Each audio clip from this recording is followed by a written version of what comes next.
प्यारे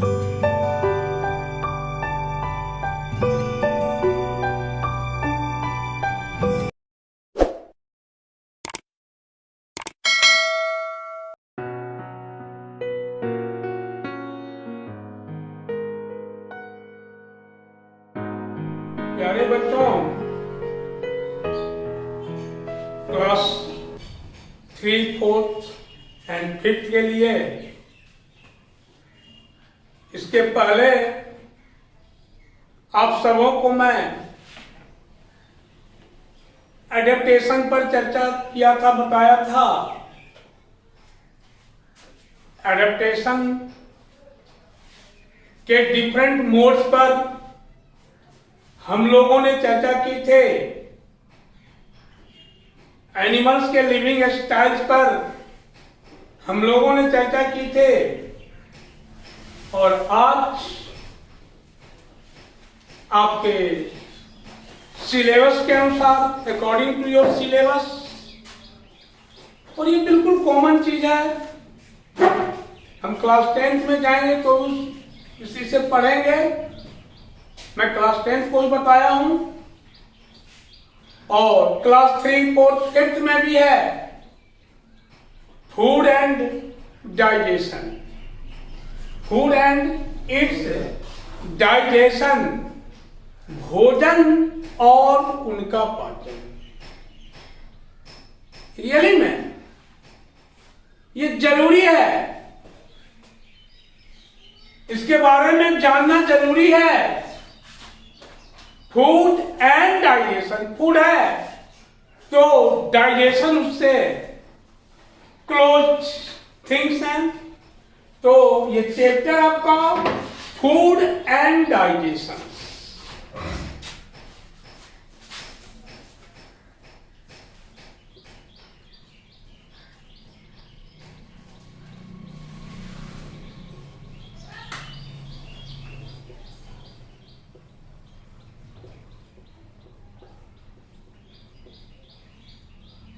भोजन और उसका पाचन, भोजन और उसका पाचन। बच्चों,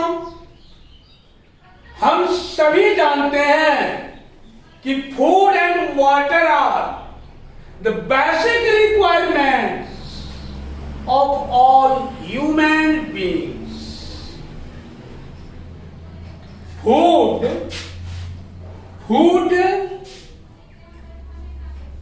and water are basic requirements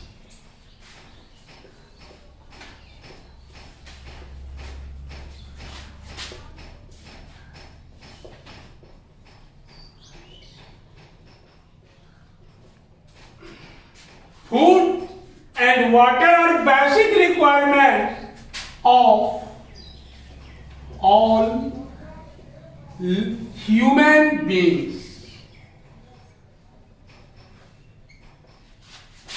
भोजन और पानी सभी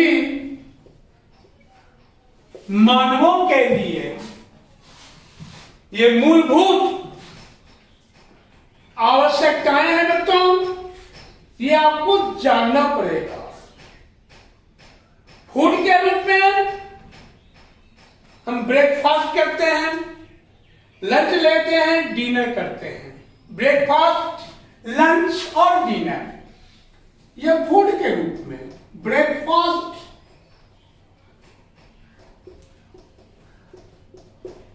लंच, डिनर, ये 3 मेथड्स हैं हमारे भोजन लेने के। ब्रेकफास्ट, लंच एंड डिनर, ये 3 मेथड। इन तीनों मेथड से जब हम पास करते हैं, गुजरते हैं, तो हम बॉडी के अंदर भोजन का सप्लाई करते हैं। बच्चों, आप याद रखोगे। We move on the road on to other things. We start walking, studying. playing, etc. But our digestive system is really busy at work. And it takes time depending on the food we eat. बच्चों, हम भोजन करते हैं, खेलते हैं, आराम करते हैं, हम कुछ भी करते हैं, विश्राम करते हैं. बट आवर डाइजेस्टिव ऑर्गन्स जो हैं वो हमारे कभी भी फ्री नहीं होते बच्चों.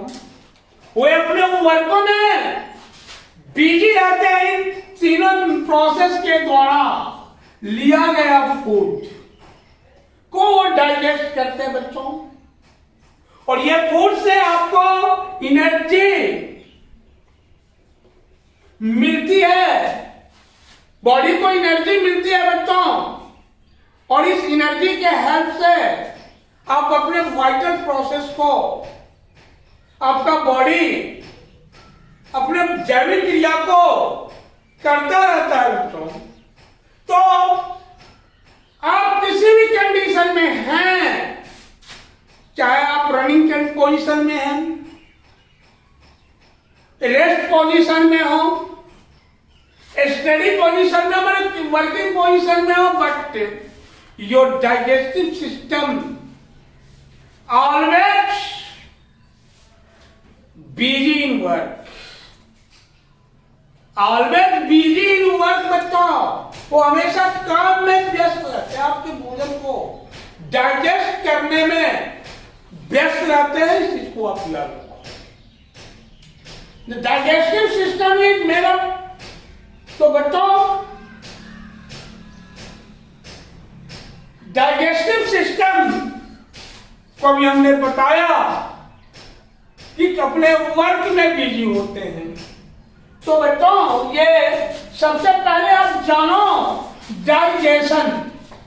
जानो डाइजेशन में क्या होता है. डाइजेशन तो भोजन के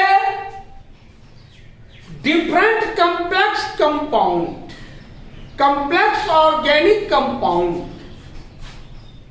को डिफरेंट इंजाइम्स के सहायता से, डिफरेंट इंजाइम्स की सहायता से सिंपल कंपाउंड में चेंज करने की क्रिया को डाइजेशन कहते हैं. That means enzyme is more essential chemical things for digestion of food. तो बच्चों, फूड के different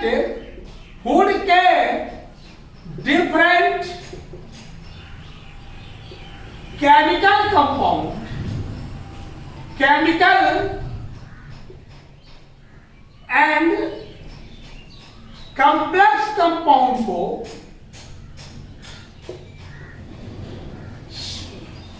chemical and complex compound को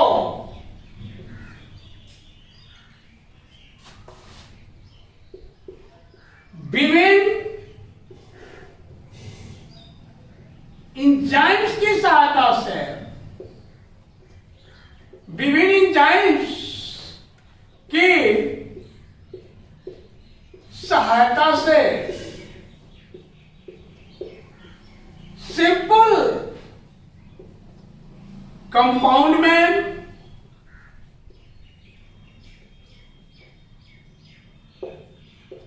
टर्न करने की क्रिया को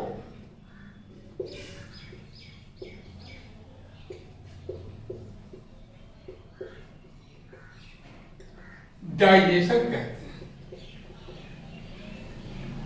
बच्चों, ये भोजन के केमिकल कंपाउंड में, ये केमिकल कॉम्प्लेक्स कंपाउंड में सिंपल कंपाउंड में चेंज करने के लिए इंजाइम्स की बहुत ही महत्वपूर्ण एक्शंस होता है, क्रिया होती है बच्चों। तो आप ये जान चुके हैं कि व्हाट इज डाइजेशन, पाचन तंत्र क्या है, पाचन क्या है बच्चों, और फूड के डाइजेशन से रिलेटेड सिस्टम, फूड डाइजेशन से रिलेटेड सिस्टम, फूड डाइजेशन से रिलेटेड सिस्टम, ये कहलाता है बच्चों डाइजेस्टिव सिस्टम। फूड डाइजेशन से related system, related system digestive system कहलाता है। और आप याद रखोगे डाइजेस्टिव सिस्टम का main job, main function, main work in digestion of food. Other function से इनका कोई रिलेशन नहीं होता। और बच्चों ये डाइजेस्टिव सिस्टम का स्टडी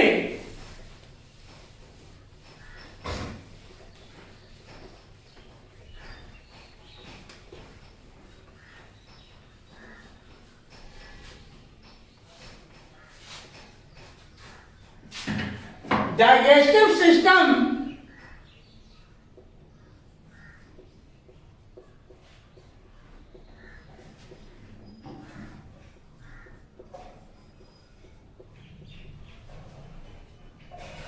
डाइजेस्टिव सिस्टम का स्टडी हम निम्नलिखित 2 मोड से करते हैं। निम्नलिखित 2 modes, elementary canals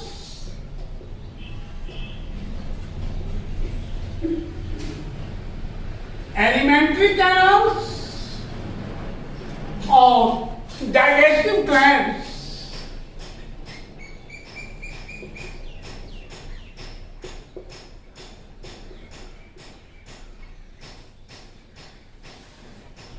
alimentary canal और डाइजेस्टिव ग्लैंड्स बताओ हार्मोनल और ये पाचक ग्रंथि, but behave because you are a student of junior class,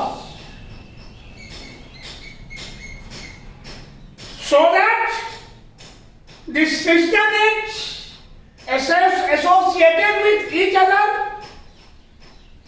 एक ही साथ एलिमेंट्री कैनाल और डाइजेस्टिव ग्लैंड्स को यहां आपको इलस्ट्रेट करके दिखाया गया है, बताया गया है। कारण कि आप सभी जूनियर वर्ग के छात्र हैं, आगे जाएंगे तो फिर आप इन डिटेल्स में इसको देखेंगे। थोड़ा सा आप जान लें एलिमेंट्री कैनाल, आपको ये जानना है कि एलिमेंट्री कैनाल और digestive gland associated with each other in your syllabus, in your book. और ये एलिमेंट्री कैनाल एक लंबी नली आहारनाल जो आपके माउथ से लेकर अंडर तक पाए जाते हैं बच्चों। और इस एलिमेंट्री कैनाल्स के निम्नलिखित भाग, पहला भाग है इसका माउथ, दूसरा भाग ईसोफेगस,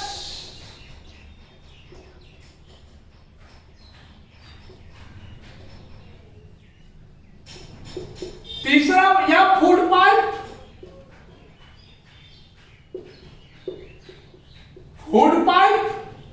तीसरा भाग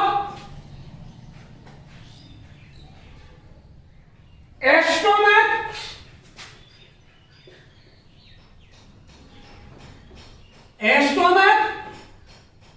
चौथा भाग स्मॉल इंटेस्टाइन,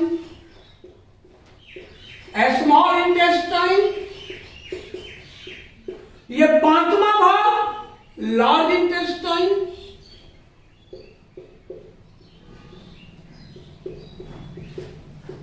और छठा भाग एनस। वही आप सीनियर क्लासेस में जाएंगे तो आपका फिर ये लार्ज इंटेस्टाइन डिवाइड हो जाता है, तो अभी हमें इसकी कोई आवश्यकता नहीं है। इसलिए आपको हम थोड़ा सा शॉर्ट में ही बता रहे हैं आपको लार्ज इंटेस्टाइन का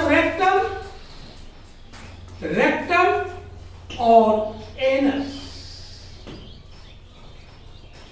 बच्चों, अब में आपके बॉडी में ये डाइजेस्टिव ग्लैंड जो है, ये सैलिवरी ग्लैंड, सैलिवरी ग्लैंड, उसके बाद लीवर, उसके बाद है पैंक्रियाज,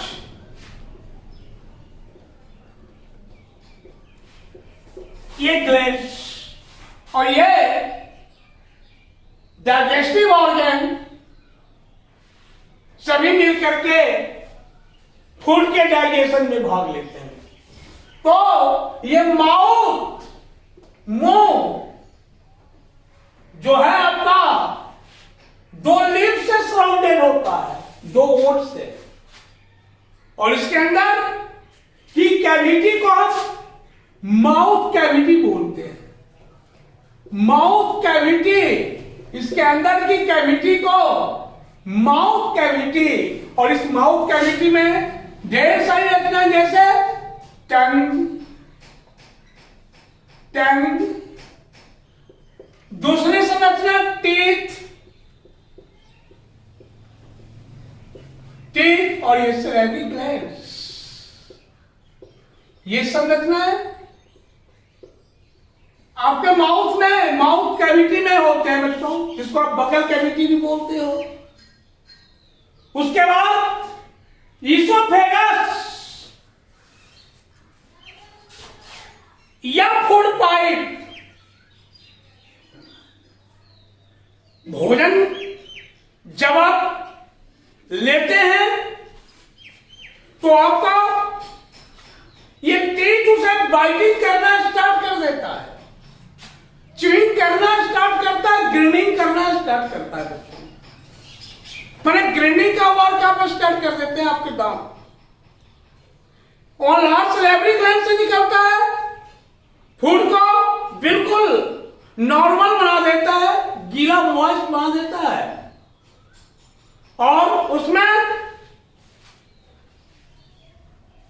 टैरिन से उसे पचने योग्य कर देता है, ताकि वह भोजन का पाचन, आपका डाइजेशन माउथ से ही स्टार्ट हो जाता है टैरिन के कारण। और बहुत अधिक देर तक हम जब उसका च्यूइंग करते हैं डाइट का, भोजन का, तो उसका हमें वो मीठा प्रतीत होता है। तो ये सैलिवरी ग्लैंड्स मिल जाते हैं भोजन से, और तब भोजन के ग्राइंडिंग के बाद उसे लाया जाता है फूड पाइप में, और फूड पाइप में बच्चों भोजन लंबे समय तक नहीं रुकते, ये लंबे समय तक नहीं रुकते ही नहीं है, तुरंत भोजन नीचे की ओर आ जाते हैं। कारण कि फूड पाइप या ईसोफेगस के मसल्स में एक विशेष प्रकार का वेव होता है, wave, special type of wave in muscles में एक विशेष प्रकार का वेव होता है, जिस वेव को हम पेरिस्टाल्सिस कहते हैं। पेरिस्टाल्सिस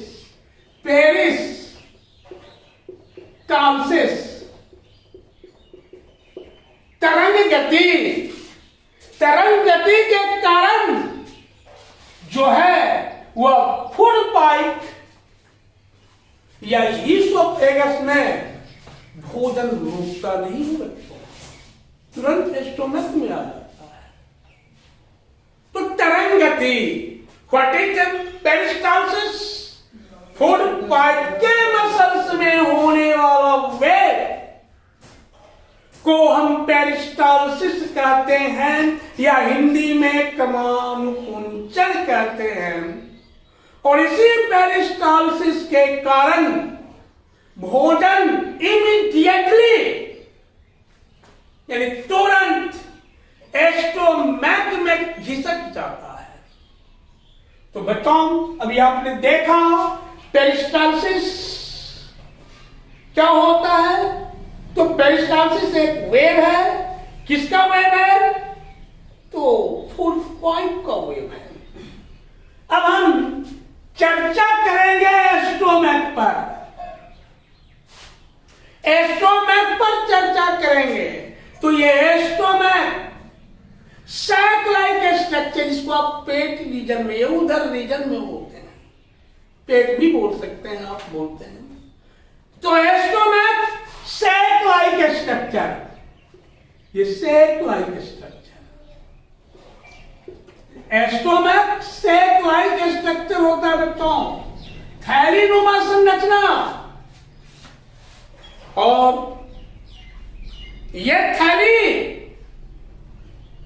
जो है, जितने भी डाइट आपके द्वारा लिए जाते हैं, सारे के सारे डाइट को वह अपने अंदर क्या करता है? तो कलेक्ट करता है सारे फूड को। ये collect all food, collects with in it, इसके अंदर, विद इन इट। और बच्चों, ये लगभग 4 से 5 घंटे आवर्स। इसमें एक विशेष प्रकार के ग्लैंड्स होते हैं। मैं संक्षिप्त नहीं आपको बताना चाहूंगा, क्योंकि you are a student of class, junior class, मैं पहले भी बोल चुका हूं। तो इसमें एक विशेष प्रकार के ग्लैंड्स होते हैं, जिस ग्लैंड्स को बोलते हैं बच्चों डाइजेस्टिव ग्लैंड्स।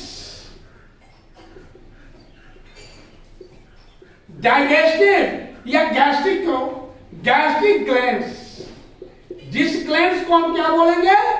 गैस्ट्रिक ग्लैंड्स, जठर ग्रंथि। और मेरे प्यारे बच्चों, ये गैस्ट्रिक ग्लैंड से निकलने वाला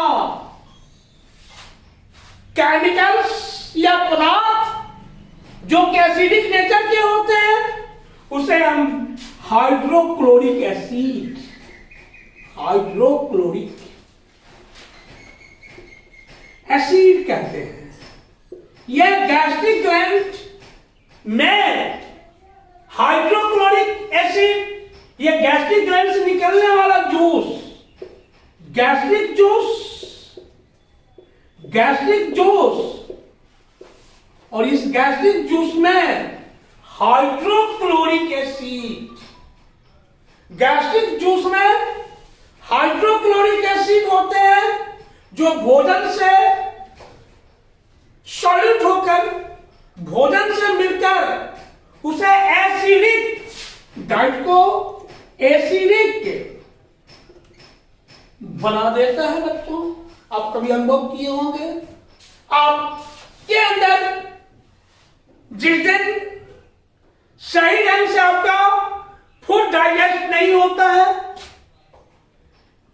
या किसी तरह का कोई प्रॉब्लम आपके डाइजेस्टिव ट्रैक्ट में होता है, तो आप का डकार खट्टा या कभी वोमिटिंग करते हैं, ये अपोजिट एक्शंस आपके बॉडी में हो जाता है।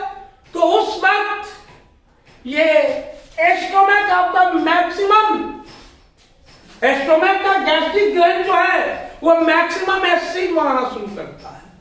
तो आवश्यकता से अधिक एसिड बनेगा तो भोजन का डाइजेशन सही नहीं होता है बच्चों। तो या किसी तरह के डिस्टर्बेंस के कारण, या कभी आप ज्यादा खा लेते हैं, आपका भोजन सही ढंग से नहीं पच पाता है, या आपके स्टोमक को सही ढंग से उसको रेस्ट नहीं मिल पाता है, तो उसका फंक्शन उसका क्या होता है, आपके डिसऑर्डर में वो काम करता है, डिसऑर्डर में। तो डिसऑर्डर में करने का मतलब है कि मैक्सिमम HCl बनाना स्टार्ट करता है। तो जब मैक्सिमम HCl बनेगा तो पेट के अंदर, स्टोमक के अंदर मैक्सिमम गैस फॉर्मेशन या बहुत तरह की परेशानियां आपको हो जाती हैं।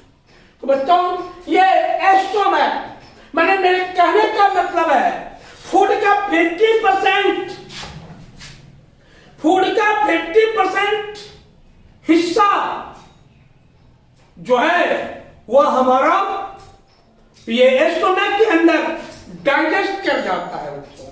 फिर वही भोजन स्टोमक में पेस्ट का रूप, आगे पढ़ोगे तो ये पेस्ट का रूप काइंड कहलाता है। थोड़ा भी आपको जानने की आवश्यकता नहीं है, तो इतना जानो, लेई पेस्ट, PAST पेस्ट, जिसको हम लेई बोलते हैं, वह पेस्ट चेंज कर जाता है और धीरे धीरे किसक आता है बच्चों, ये स्मॉल इंटेस्टाइन में पेस्ट।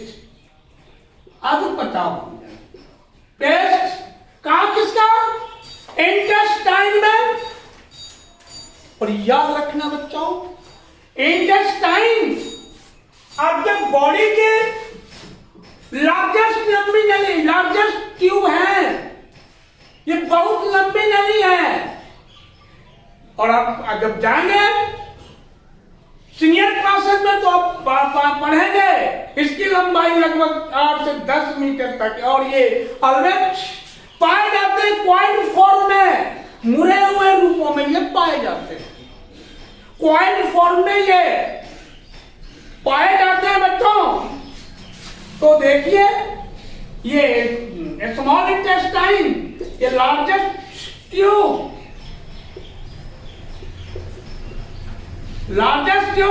और किस रूप में प्रेजेंट इन,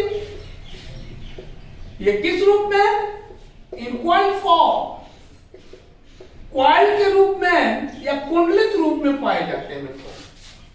इसके वाल से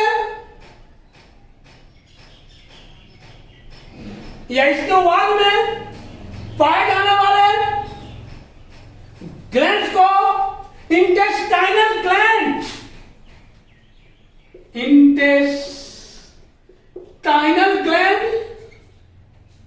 इंटेस्टाइनल ग्लैंड्स कहते हैं।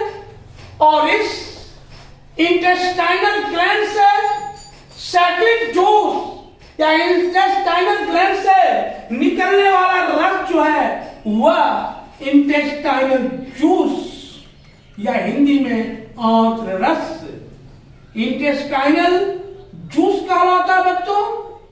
और यही इंटेस्टाइनल जूस आपके स्टोमक से जो रिसीव होता है, ये पेस्ट, फूड का पेस्ट, इससे ये मिल करके फूड को लिक्विड फॉर्म में पेस्ट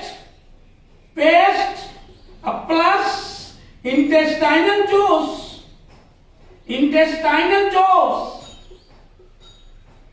ये दोनों मिलकर के एक लिक्विड फॉर्म बनाता है, लिक्विड फॉर्म के रूप में बदल जाता है।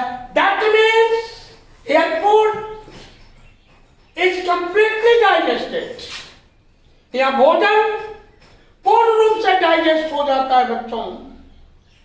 और इसी इंटेस्टाइन में की वॉल में फिंगर लाइक प्रोजेक्शंस होते हैं, उभार होते हैं, जिस उभार को हम बोलते हैं विलाई या रसांकुर। ये डाइजेस्टेड फूड को एब्जॉर्ब करके हमारे ब्लड सर्कुलेशन में उसे डाल देते हैं। डाइजेस्टेड फूड को एब्जॉर्ब करके ये विलाई ब्लड सर्कुलेशन में डाल देते हैं बच्चों, क्योंकि हमारे ये फिंगर लाइक प्रोजेक्शंस कुआर, और उसको एब्जॉर्ब करता है, एब्जॉर्ब करके कहां डालता है? ब्लड सर्कुलेशन में। ब्लड सर्कुलेशन या रक्त संचालन में डाल देता है बच्चों। आप इसे याद रखोगे, नहीं भूलना है। और फिर ब्लड सर्कुलेशन के माध्यम से ये हमारा भोजन शरीर के विभिन्न हिस्सों में ट्रांसपोर्ट इसका होता रहता है। सिग्नल क्लास में ट्रांसपोर्ट भी प्रोसेस में। तो बच्चों यहाँ भोजन का पूर्णतः पाचन और अवशोषण कहाँ? Small intestine. भोजन का completely digestion and absorption and this absorbed food always introduced in blood circulation. Blood circulation में इसे इंट्रोड्यूस कर दिया जाता है। तो ये फंक्शन है स्मॉल, ये लार्ज स्मॉल इंटेस्टाइन का ये फंक्शन है बच्चों। लार्ज ये स्मॉल इंटेस्टाइन का। और उसके बाद बच्चों आइए हम देखेंगे ये लार्ज इंटेस्टाइन, ये लार्ज इंटेस्टाइन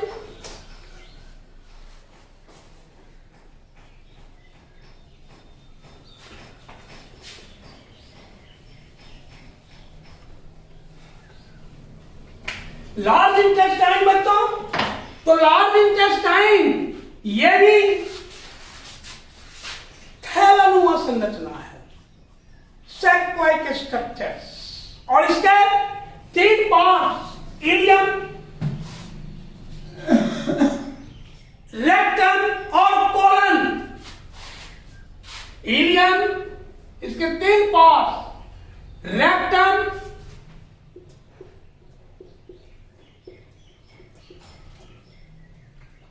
कोलन। तो बच्चों कोलन, तो जितना भी भोजन हमारा, तो इतना भी आपको जानने की आवश्यकता नहीं है बच्चों। तो आप सीधे जानो ये इलियम के और कोलन को छोड़ करके ये रेक्टम जो कि लार्ज इंटेस्टाइन से रिलेटेड होते हैं। रेक्टम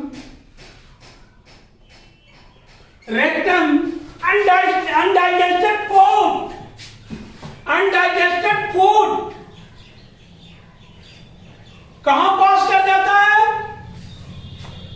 तो रेक्टम में आता है। और रेक्टम में आने के बाद उसका वाटर जो है वो रेक्टम के अंदर एब्जॉर्ब हो जाता है और वह फिर क्या हो जाता है? तो फीकस का रूप धारण कर लेता है, मल का रूप धारण कर लेता है। तो अनडाइजेस्टेड फूड इसमें आ गया, अनडाइजेस्टेड फूड रेक्टम, और उसके बाद इसका वाटर एब्जॉर्ब हो जाता है रेक्टम में। और इसके बाद ये फूड फिकस का रूप, फिकस या मल का रूप धारण करके ये रेक्टम में संचित होता है। और जब रेक्टम में मोशन उत्पन्न होता है तो रेक्टम के नीचे एक स्मॉल ओपनिंग है, पोर है, जिस पोर को हम बोलते हैं एनस। जिस पोर को हम बोलते हैं एनस, इसी पोर के द्वारा, इसी छिद्र के द्वारा जो है वह फिकस शरीर से समय समय पर रेक्टम के मोशन के अनुसार ये फिकस शरीर से समय समय पर आउट होता रहता है बच्चों। तो ये तो आपका एलिमेंट्री कैनाल्स के डिफरेंट ऑर्गन्स को आपने देखा, और ये एलिमेंट्री कैनाल्स में किस तरह से भोजन का पासिंग आपके बॉडी के अंदर या ट्रैवलिंग आपके बॉडी के अंदर होता रहता है।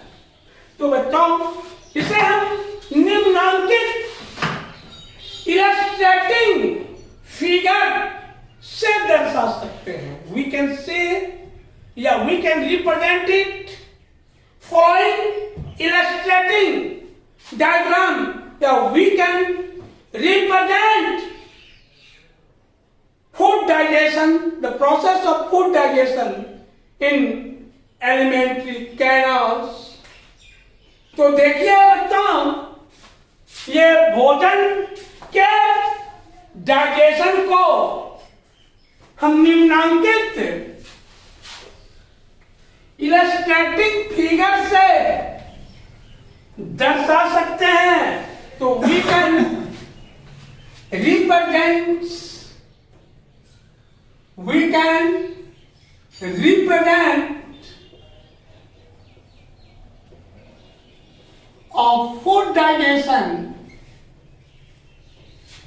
of food digestion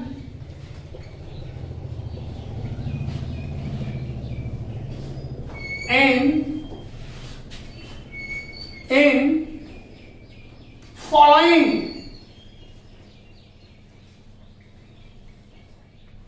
illustrating figures. We can represent the food digestion in following, या by following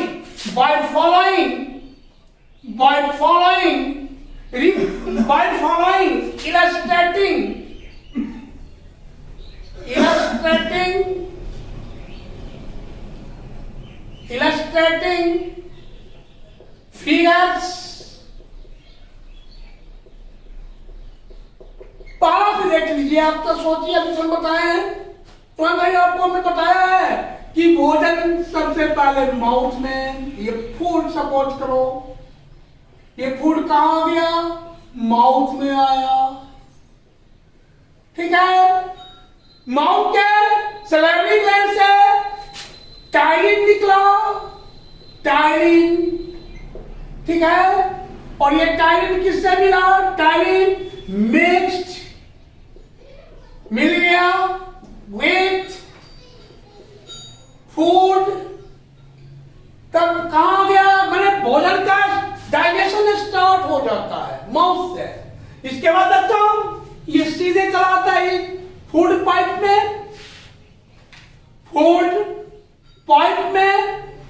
और ये फूड पाइप में पेरिस्टाल्सिस होता है बच्चों.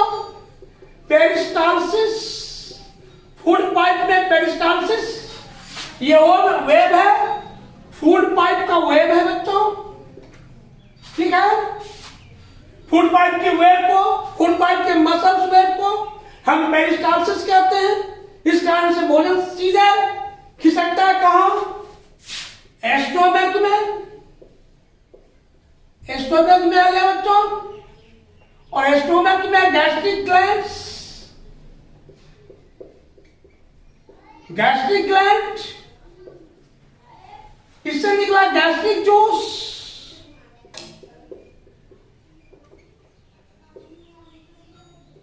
और भोजन को किस में रूप में बदला?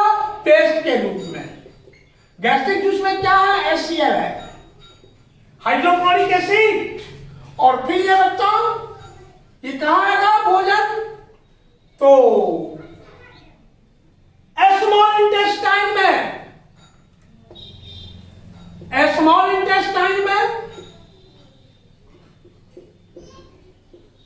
इंटेस्टाइन.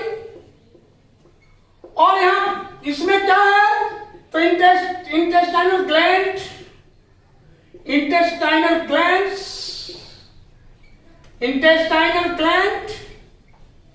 और ये इंटेस्टाइनल ग्लैंड से इंटेस्टाइनल जूस निकलते हैं बच्चों.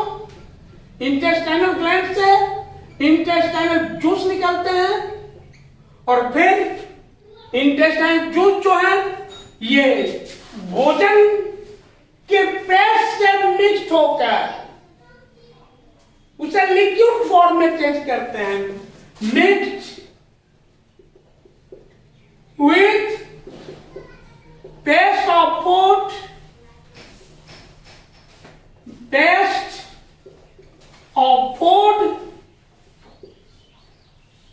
with paste of food and change into liquid form, उसे लिक्विड फॉर्म में बदल देते हैं बच्चों। अब ये भोजन आपका फिर कहां आएगा? Undigested food. अनडाइजेस्टेड फूड कहां आएगा? जो भोजन नहीं पचता है, ये कहां आ गया बच्चों? और डाइजेस्टेड फूड का यहां हो गया absorption of digested food, absorption of digested food by villi। अब जो भोजन अनडाइजेस्टेड नहीं पचा वो कहां गया? रेक्टम में बच्चों। रेक्टम क्या करता है? तो अनडाइजेस्टेड फूड का बता चुके हैं, वाटर एब्जॉर्ब कर लेता है, वाटर एब्जॉर्ब।